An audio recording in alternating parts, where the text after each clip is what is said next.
my talk today will share with you some preliminary findings from a new digital research project. And I'll pause at intervals to consider two larger questions that my research has raised for me as a new digital scholar and a literary critic. First, what new and unique kinds of research questions do digital technologies help to generate? And second, to what extent do those technologies and research questions demand that we reconceive our research methods and objects of analysis? For example, do they transform the practice of close reading? And do they, for better or worse, change what counts as a text? My volume's okay, yeah? Okay, good. My current project began with an investigation into the origins of the modern academic journal, a product of 19th century intellectual culture when many of the founding journals of our disciplines were launched. For example, the Transactions of the Modern Language Association, the Journal of Anthropology, Political Science Quarterly, and the American Journal of Psychology. I began this project by reading editorial statements, advertisements, and other paratextual matter in the first issues of a range of journals. And I found what we would expect to find, an effort to identify the unique terminology of each discipline, and an insistence in each case that every field of knowledge is a science. Looking at the table of contents for the first years of each publication, I noticed that a number of writers published in multiple fields at once, not just multiple related fields, but really very different fields. For example, Thomas Henry Huxley, a 19th century biologist, wrote essays about biology, but he also wrote reviews of art and literature, articles on ethics and social science. So even while journals and their editors were seeking disciplinary distinction, practitioners often disregarded these distinctions, migrating back and forth across increasingly rigid disciplinary boundaries.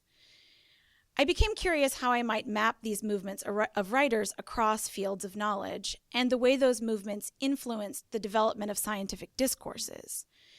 To do so, though, I needed to read more widely. I selected the first volumes of 6 journals, which I chose for variety and lasting influence.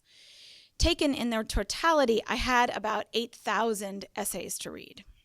Not a particularly practical object of study for traditional methods of reading one text at a time. So I decided to run an experiment using Voyant and Cortext, 2 software programs that detect and map semantic patterns of words and phrases across large groups of texts. I produced a computer file of each journal's first volume and used Voyant to create what's called a word cloud, representing prominent terms across the entirety of the first year of articles in each journal. These word clouds for the Classical Review and the Journal of Anthropology reveal disciplines forming around and through key terms that scholars use.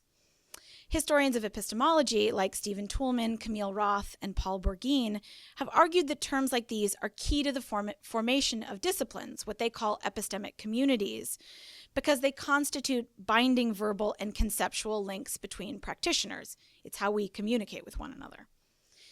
This view of the data suggests strict distinctions between disciplines. If, however, we combine the journals into a single computer file, we see the most frequently used terms across disciplines, including form and forms most prominently. We might be inclined to dismiss the term form or forms as having an overly capacious meaning, signifying nothing particularly interesting or significant for any one of these fields.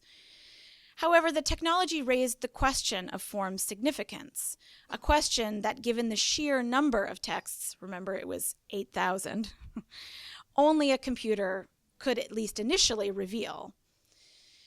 The technology not only raised a question, but generated a new object of inquiry.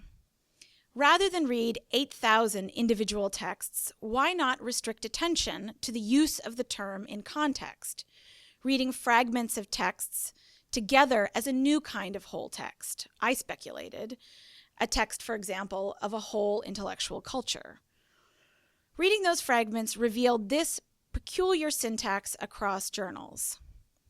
Forms of the Latin language, forms of religion, forms of speech, forms of zoospores, forms of European tales, forms of Persian poetry, my favorite, forms of the larger solitary molluscoids, forms of customs and practices, forms of coral reef, forms of legend, forms of Provençal poetry, forms of the older Attic authors, forms of reptiles. The list goes on and on. We see here many fields of inquiry taking shape around the concept of a form of something: philology, theology, literary studies, anthropology, and biology. The phrase forms of, followed by an object of study, suggests that in using the phrase, scholars not only demarcate an object of inquiry, but also assert a statement of methodology. 19th century scholars do not study just poetry or reptiles, they study form. Reading this way, I wondered if we might also detect a shift in the conception of form as modern disciplines began to emerge over the course of the 19th century. Could we indeed find an origin for this interest in form? I expanded my search from early academic journals to all usages of the phrase in a statistical sampling of 15,000 passages identified in the digital archive C19 and 18th century collections online, including texts published between 1786 and 1929.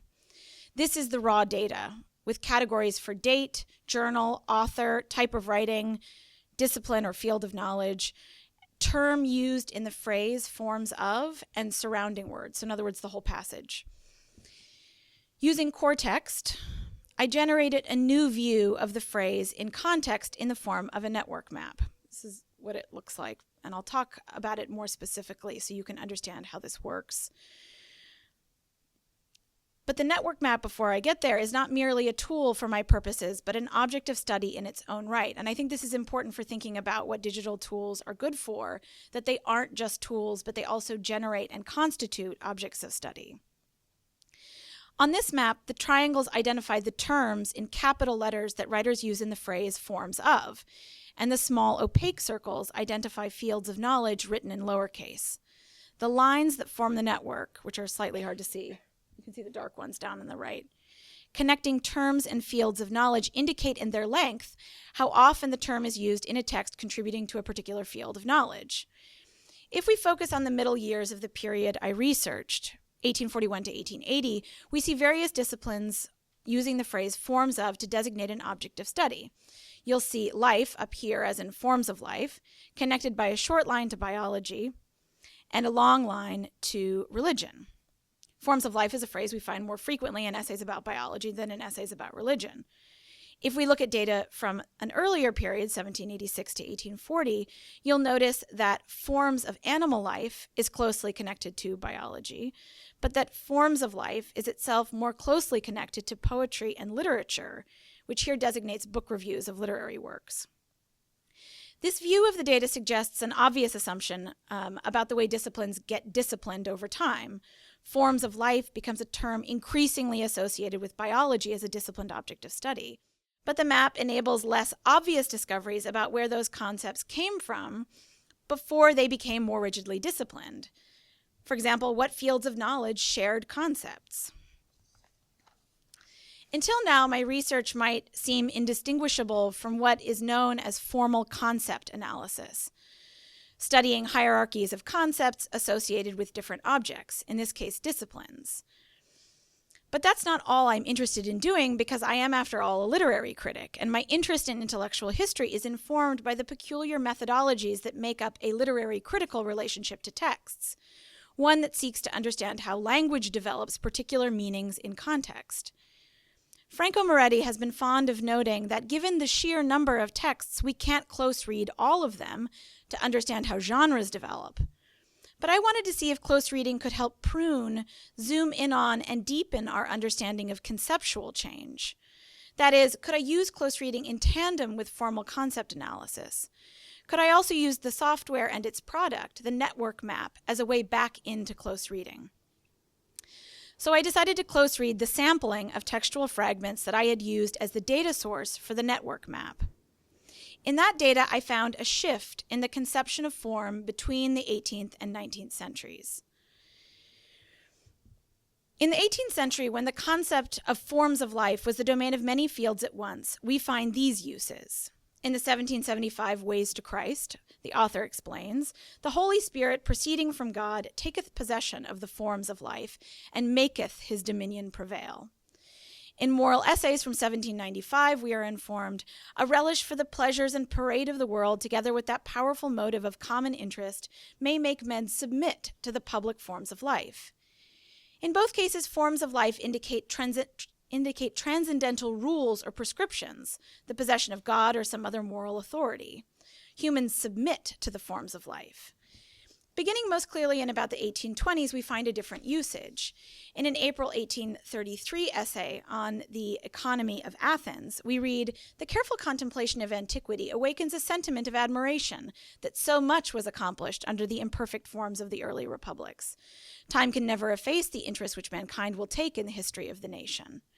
In a December 1833 essay on the eloquence of the West, the writer insists that habits of thought and style of oratory are no doubt influenced by the scenery and general features of country, as well as by the forms of society. Admitting the truth of this assertion, it is no wonder that the eloquence of the West is bold, energetic, magnificent.